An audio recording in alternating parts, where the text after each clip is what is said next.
আমরাঘাট শ্মশানঘাট নির্মাণে অনিয়মের অভিযোগ, নিজের বিরুদ্ধে ওঠা অভিযোগ খণ্ডন করলেন অপূর্ব দাস।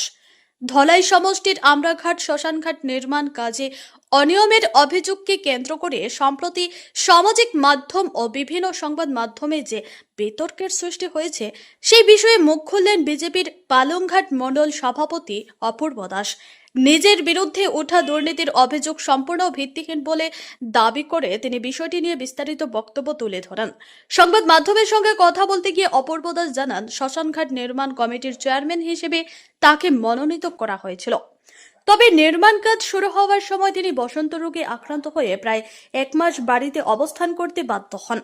ফলে কাজের দৈনন্দিন তদারকি বা বাস্তবায়নের সঙ্গে তিনি সরাসরি যুক্ত ছিলেন না বলে দাবি করেন। তার বিরুদ্ধে ওঠা অভিযোগ প্রসঙ্গে অপূর্ব দাস বলেন, আমি এই কাজের ঠিকাদার নই, তাহলে কেন আমার নাম জড়ানো হচ্ছে তা আমি বুঝতে পারছি না। তিনি আরো বলেন, শ্মশানঘাট নির্মাণ কাজ নিয়ে যে অভিযোগ উঠেছে সেই বিষয়ে সংশ্লিষ্ট মিস্ত্রি ইতিমধ্যে নিজের অবস্থান স্পষ্ট করে বক্তব্য রেখেছেন। অপূর্ব দাসের দাবি, রাজনৈতিক বা ব্যক্তিগত উদ্দেশ্য প্রণোদিত ভাবে তার নাম এই বিতর্কে টেনে আনা হচ্ছে। উল্লেখ্য, আমরাঘাট শ্মশানঘাট নির্মাণ কাজে অনিয়মের অভিযোগকে কেন্দ্র করে গত কয়েকদিন ধরে এলাকায় ব্যাপক আলোচনা চলছে। আজকে আমি এখানে উপস্থিত হয়েছি একটি বার্তা দেওয়ার জন্য, একটি সত্যি বার্তা। আমি কয়েকদিন করেছিলাম না, আউট অফ স্টেশন ছিলাম। আমার শ্বশুর মশাই মারা গিয়েছেন, তাই আমি ওনার শ্রাদ্ধ কর্মে আমি ছিলাম। আর কয়েকদিন আগে আমি একটি ফেসবুকের মাধ্যমে বা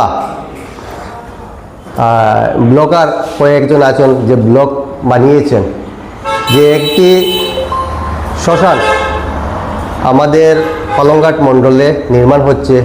এই শ্মশান পালংঘাট মণ্ডলের এই নিকটবর্তী। আমি যখন প্রথম মণ্ডল প্রেসিডেন্ট হয়েছিলাম তখন আমাকে সবাই মিলে এই চেয়ারম্যান আমাকে দিয়েছে, তাই আমি চেয়ারম্যান। এটা সত্যি আমি এই কাজের আমি চেয়ারম্যান, কিন্তু আমি এটাও সত্য আমি কন্ট্রাক্টদার, ঠিকাদার নয়। আমার এত অভিজ্ঞতা নেই এই কাজের। আমার উপরে একটি আরোপ লাগানো হয়েছে যে নাকি আমি এটা দুর্নীতি করছি বা অনিয়ম করছি কাজে। কিন্তু সত্যি কথা আজকে যদি আমি বলতে যাই, আমি বিগত দিনে যখন এই শ্মশান নির্মাণ হয়েছিল তখন আমি অসুস্থ ছিলাম। কি অসুস্থ হয়েছিল আপনারা লক্ষ্য করবেন আমার চেহারার দিকে, আমার মুখে স্পট আছে, যেটা আমরা বলি গুটি বসন্ত। আমার গায়ে গুটি বসন্ত হয়েছিল। আমি 1 মাস যাবৎ আমি ঘরবন্দি ছিলাম। সঙ্গে আমার অল ফ্যামিলির এই রোগটা হয়েছিল, যেটা আমরা বাঙালি ভাষায় বলি যে আমরা শীতলী মাইয়ে কৃপা করেছে আমাদের উপর। তাই আমি 1 মাসের উপর আমি ঘরবন্দি ছিলাম। তখন এই কাজটি শুরু হয়েছে। আমি ঘরে বন্দি ছিলাম, যদি আমি সুস্থ থাকতাম তে আমি এটা দেখতাম যে কীরকম হচ্ছে। আজকে এখানে আমি দেখেছি যে রডের ব্যাপার বলা হয়েছে 12 লাগানোর কথা ছিল, কিন্তু এখানে 10 লাগিয়েছে। এটা সত্যি খুব খারাপ। কিন্তু আমি যদি সুস্থ থাকতাম তাহলে আমি এটা দেখতাম। আর একটা আমি ভিডিও দেখেছি যে মেস্তুরি যে কাজটি করেছে তার পুষ্টিকরণ দিয়েছে।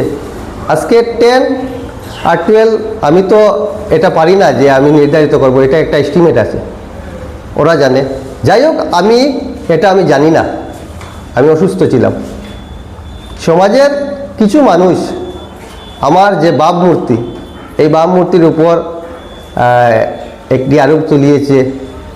যাই হোক, আমি ওরাকে বলবো যে সত্যিকে আজকে আমি তুলে ধরতে এসেছি।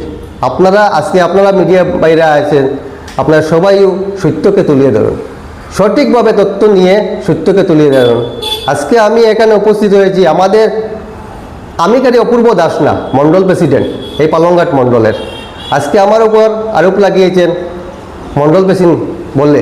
একদম আমাকে শ্মশানে আমার জীবনের প্রথম যদি আমি চেয়ারম্যান হয়ে থাকি, আমি এই শ্মশানের চেয়ারম্যান আমাকে দিয়েছি।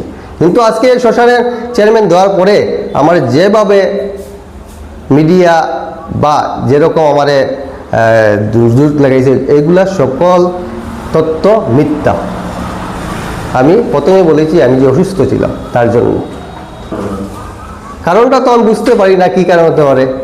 আমি তো এখনো বুঝতে, আমার তো কারোর সাথে কোনো কিছু দুশ্মনী নেই, কেউ কারণে আমার সাথে এরকম করছেন আমি তো বলতে পারি না।